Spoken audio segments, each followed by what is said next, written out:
welcome to Two Hopes Garage. Thanks for joining us. Hope you're all well. The bonnet is up on the Z28 Camaro and it's high time it had an oil change. I've had it for just over a year now. I've done probably less than 1,000 miles since I got it, but it's time it got some fresh oil.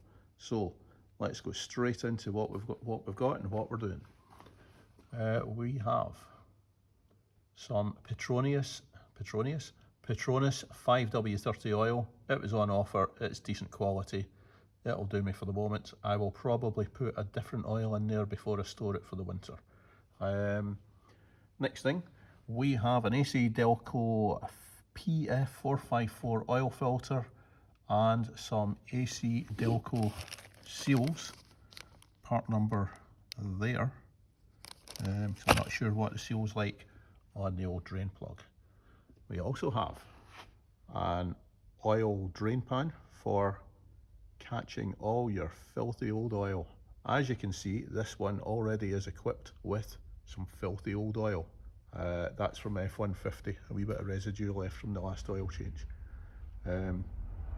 Just as we need something for getting your manky old oil out, we need a funnel for getting all your lovely fresh oil in. Excuse the background noise, I believe there's a plane landing. We've got a 15mm socket. Now, I have looked up on the internet, it says a 15mm socket. If it's not a 15mm socket, we will correct it during the video. 3 different devices for removing the oil filter. Again, I've not done this job before, so we'll use the most suitable one. We have my favourite, which is a strap wrench. We have a chain wrench, and we have a pair of channel lock pliers. The only oil filter I've got socket that I have is not the best of sizes. It's for my old Mercedes and it doesn't seem to fit the American cars. So that's why we've got those items here. Gloves, because it's filthy old oil. Shop towels, because it's filthy old oil and they'll be a mess. Also, unlike my F150, which I did the oil change on the other day, I am definitely not sliding under the Camaro without it being up. So, got a low entry jack. I actually had to buy this one because I bought the Camaro. My previous jack was only good at getting under trucks, so I got a nice Halfords 2-ton low entry jack. So we'll see how that goes tonight, although I think access is still pretty tight. Also, a decent set of axle stands slash jack stands if you're American. And yeah, that's about it. So first things first, we will head over to the engine bay and we will get the oil filler cap off. So here we are at the engine bay of the Z28. I'm always impressed with how nice the engine bay is on this vehicle for a 33-year-old vehicle. Oil filler cap is over here. Let's get that off. Pop it somewhere safe to enable the oil to drain out more freely. Next thing up, let's get the car up on sticks. If you're going to change the oil on these, get it up in ramps, a lift, or if you're going to jack it up, probably your safest place is get it jacked up on that front cross member, then get your axle stands slash jack stands underneath the spring mounts, contacting those arms, drop the jack down again, just so the weight is held on your axle stands. Now what I like to do again is once the jack's down and the weight's taken on the stands, is just bring the jack lightly into contact again, just for another point of safety. And other than that, we're good. I've already slackened this one off a wee bit because it was uber tight. I actually had to get a breaker bar on it. However, there we go. That's us loose. We've got our craftily positioned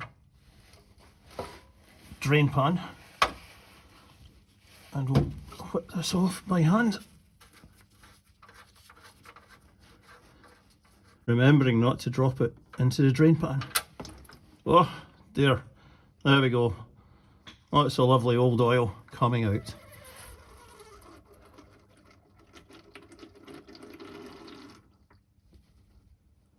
I'll head over to the bench, clean up our sump plug and put a new seal on it. So there's the old sump plug seal. There's the new one. Old one's in good nick, but I'll put a nice new one on just in case. There's a part number for any of you guys that are looking for that. And on we go. One nice new sump plug seal.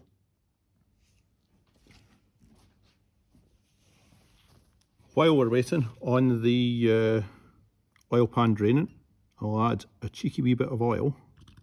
Oh, let's not go wild. Into our new oil filter.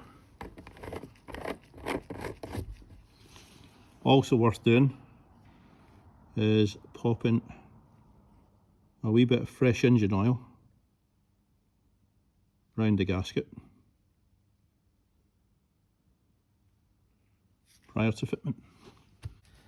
Now we're down to the last few drips coming out of the pan. I'll give that a wee clean, get rid of any dirt off of the mating faces to ensure a nice seal. Once again, unless you're prepared to wait quite some time on it dripping out, we're going to get a few drops. So we'll pop our new plug on with our nice new seal.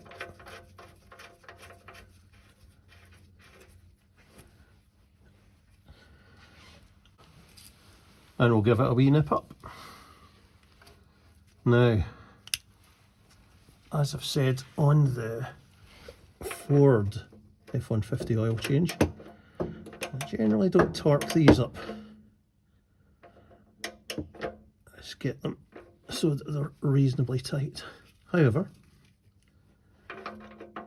I will torque this one up if I can find the figure, and I'll get those figures to you.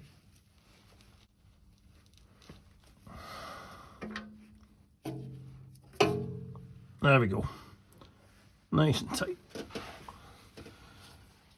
Next thing's next. Let's see what we're going to use to get that oil filter on. Get my favourite type of oil filter wrench on, which is a strap wrench. Although, to be honest, I think for this application, a socket would have been better. However, as I don't have the appropriate socket here today, the strap wrench will need to do. I think we're about there. Let's get underneath. There we go. These things should only ever be hand tight anyway. However, between putting it on hand tight and the next oil change, oh dear, the oil filter fairies always come along and make them a wee bit tighter.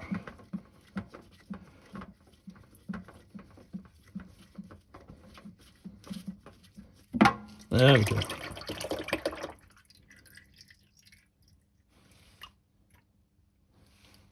Smashing.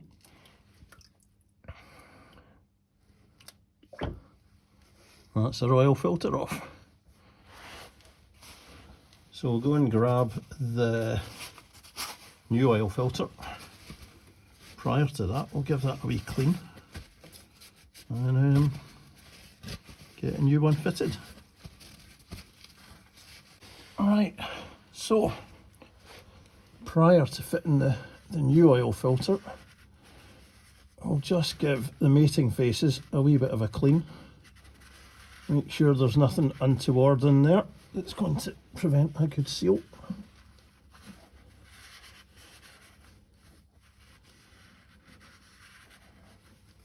Then we're good to go for a new filter.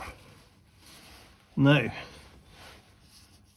a wee observation is that my voice changes significantly when I'm lying upside down underneath a car, stretching out. Please forgive me for this. It's possibly not the best for video production. However, I'm a bit old, a bit past my best, and it just seems to be something that comes naturally. A bit of grunting and groaning.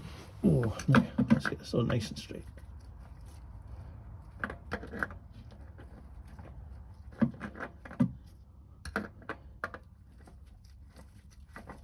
There we are. Lovely.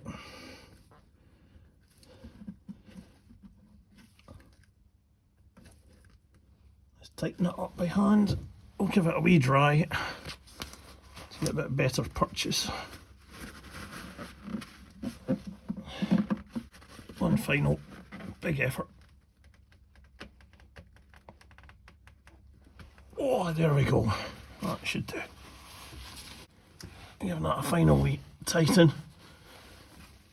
Give it a wee clean, and we'll pop back down in a bit once we get the engine fired up to see if we've got any leaks. Hopefully not. Oops. Oh, don't dip your cleaning cloth in the used oil. That is a rubbish idea. Next up is getting some of that lovely clean oil into our engine. Got a funnel, so hopefully we don't spill any of it. Oh dear, because that'd be a bad thing.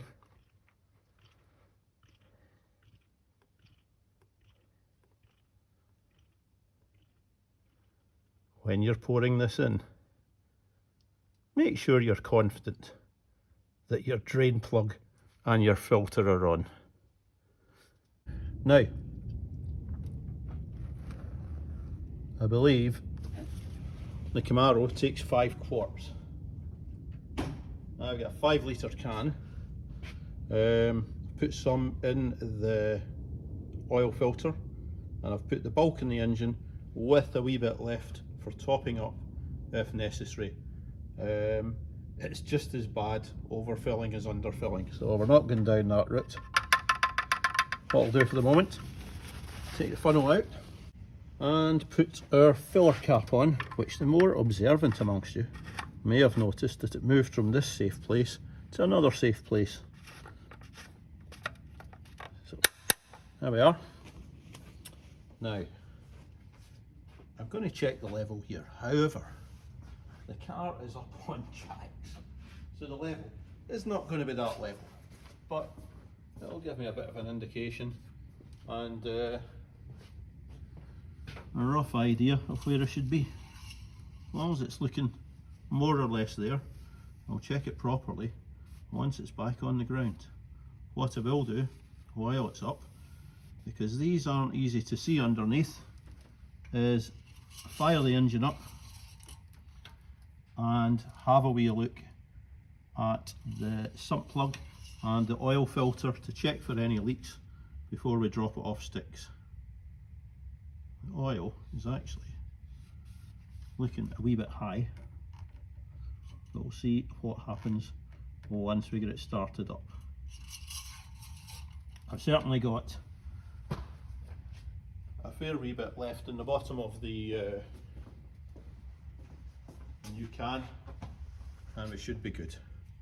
So we'll go for a cheeky wee engine start.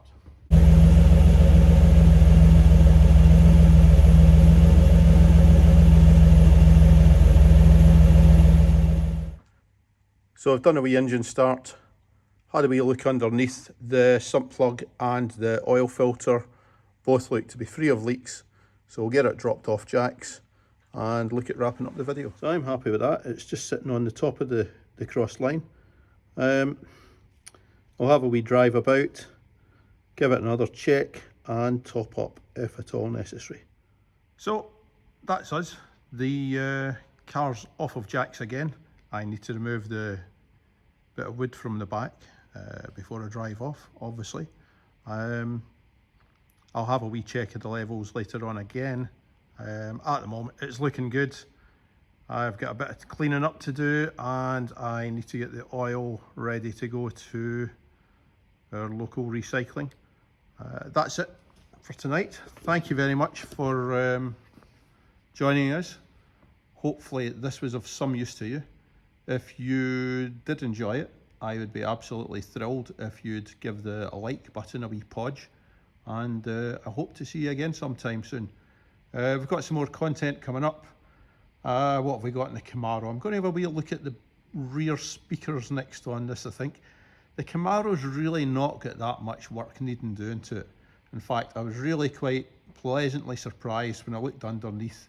For a 33-year-old car, it's the first time I've been properly under it, and it looks good.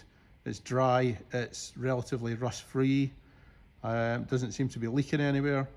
Everything looks good. There's a couple of wee scrapes going over speed bumps, I think, in the past on some of the undercarriage, but it's looking grand.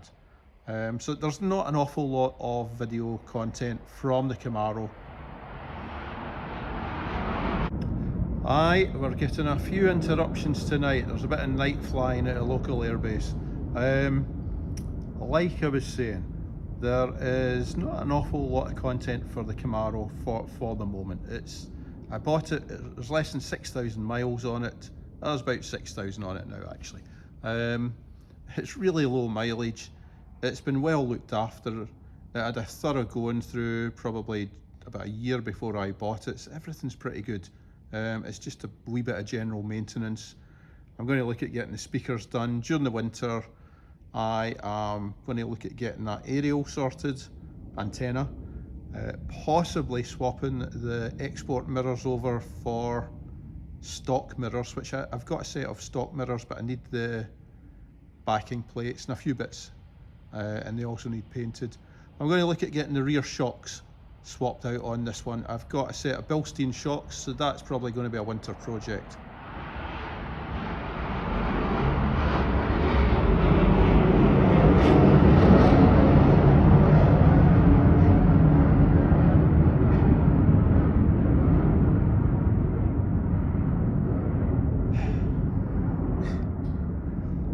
What I do have coming up, however, is more content on the F-150. It's going to need a few bits and pieces, and I'm hoping to start my Mercedes before too long. I've got an old 1990 Mercedes 300 SE. It's been off the road since 2017, 2018, so that's going to get resurrected over the forthcoming period. I wouldn't like to say how long that period may be, but that's going to get resurrected. So thanks very much for joining me. Absolutely thrilled if you would hit the like button if you've enjoyed this at all, and I look forward to seeing you again. Thank you very much, and take care. Bye bye.